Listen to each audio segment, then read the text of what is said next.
Assalamualaikum warahmatullahi wabarakatuh. Selamat pagi semua. Hadir semua kan? Baiklah. Ayolah, sebelum kita mulai pelajaran kita hari ini, kita berdoa terlebih dahulu. Berdoa dimulai. Berdoa selesai. Baik, apakah sudah siap semua? Jika sudah siap, keluarkan bukunya. Kita mulai pelajaran kita hari ini. Baik, kita hari ini belajar mengenai yaitu sistem peredaran darah manusia. Sebelum masuk ke materi, Ibu akan bertanya kepada kalian, apa sih organ yang menyusun sistem peredaran darah manusia? Ya, jantung. Jadi, jantung adalah organ penyusun sistem peredaran darah manusia. Jantung ini berfungsi untuk memompa darah dan pembuluh darah yang terdiri atas nadi dan vena sebagai jalan yang dilalui aliran darah. Jantung manusia berbentuk seperti kerucut yang sebesar kepalan tangan manusia, yaitu seperti ini ya. Beratnya kurang lebih 300 gram. Kemudian ada yang tahu di sini letak jantung ada pada dada sebelah mana?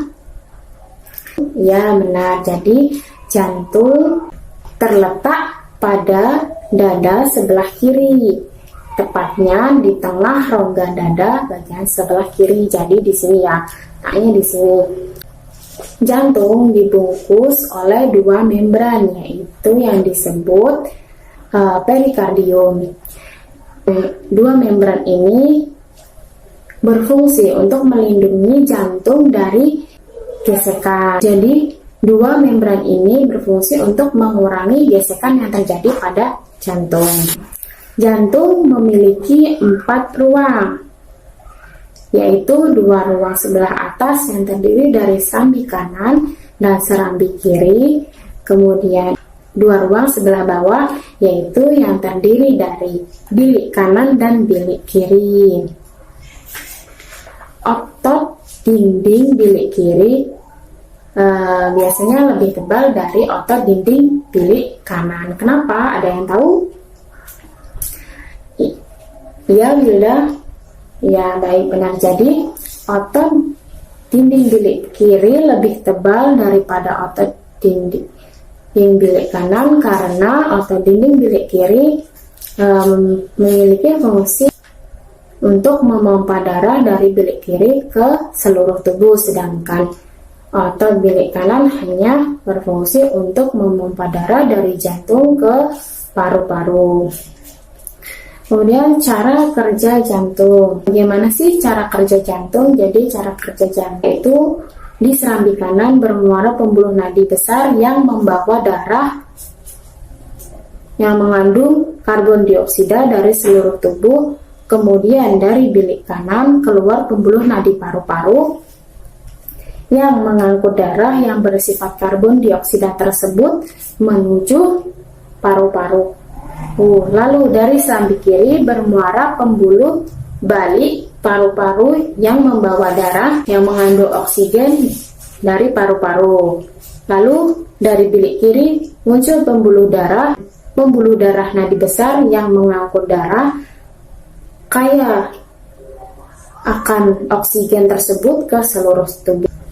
Jadi dari serambi kanan darah diangkut, yang darah tersebut yang mengandung karbon dioksida diangkut ke bilik kanan, lalu bilik kanan mengangkut darah yang bersifat karbon dioksida tersebut ke paru-paru. Kemudian dari paru-paru darah ke serambi kiri. Dari paru-paru darah bersifat oksigen, kemudian diangkut ke serambi kiri lalu ke bilik kiri. Kemudian dari bilik kiri mengangkut ke seluruh tubuh atau menyebarkan ke seluruh tubuh.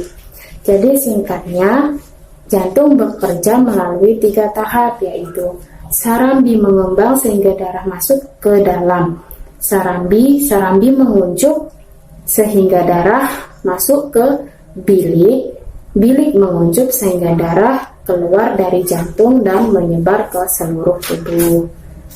Kemudian yang B, sistem peredaran darah. Sistem peredaran darah manusia itu ada dua, yaitu sistem peredaran darah tertutup dan sistem peredaran darah rangkap. Apa sih sistem peredaran darah tertutup? Artinya sistem peredaran darah tertutup ini darah mengalir atau beredar melalui pembuluh darah dalam tubuh manusia, sedangkan peredaran darah rangkap berarti dalam satu kali peredarannya darah melalui jantung 2 kali. Pada sistem peredaran darah rangkap ini terdiri dari dua, yaitu peredaran darah kecil dan peredaran darah besar. Bagaimana sih proses peredaran darah kecil dan peredaran darah besar? Yang pertama, proses peredaran darah kecil yaitu darah yang mengandung karbon dioksida masuk ke serambi kanan, kemudian ke bilik kanan. Dari bilik kanan jantung keluar melalui arteri paru-paru menuju paru-paru kanan dan kiri.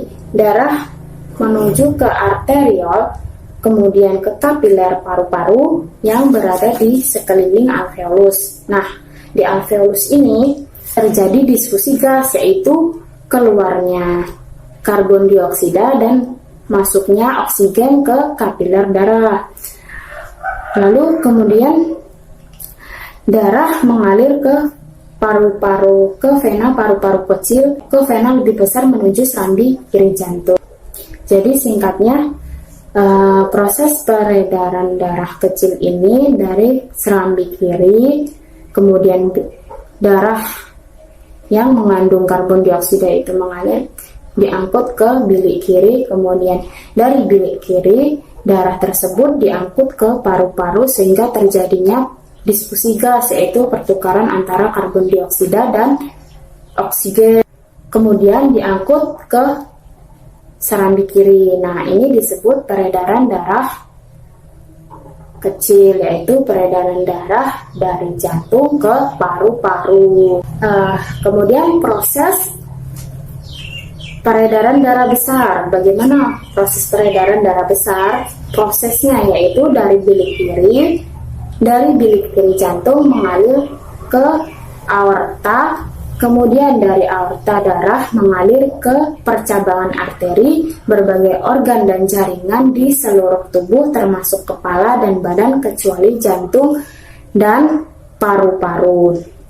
Nah, jadi singkatnya peredaran darah besar yaitu darah yang bersifat oksigen tadi dari bilik kiri diangkut ke seluruh tubuh, ke berbagai organ dan jaringan yang ada dalam tubuh termasuk kepala dan tubuh kecuali jantung dan paru-paru.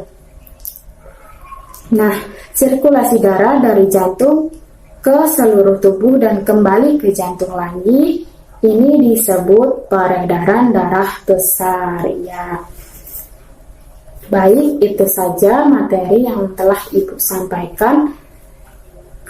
Jadi sekarang Ibu akan bertanya kepada kalian tentang materi yang telah Ibu sampaikan tadi. Nah, ada berapa ruang yang dimiliki jantung? Ya, kamu Ali? Ya, ada 4 ruang. Jadi apa saja tadi anak-anak? Serambi kanan, serambi kiri, bilik kanan, bilik kiri.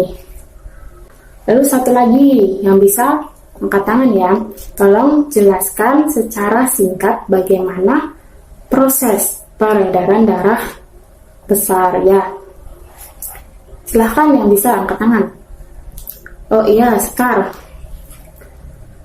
Ya, benar. Jadi proses peredaran darah besar itu dari bilik kiri mengangkut darah yang bersifat oksigen tersebut ke seluruh tubuh termasuk kepala dan tubuh kecuali jantung dan paru-paru. Nah, itu tadi materi yang telah Ibu sampaikan. Karena waktu sudah habis, jadi Marilah kita tutup pelajaran kita hari ini dengan membaca lafaz hamdalah. Alhamdulillahirabbil alamin. Sekian, mohon maaf apabila saya dalam menjelaskan dan menyampaikan materi ada salah kata dan kurang jelas. Saya akhiri. Wassalamualaikum warahmatullahi wabarakatuh.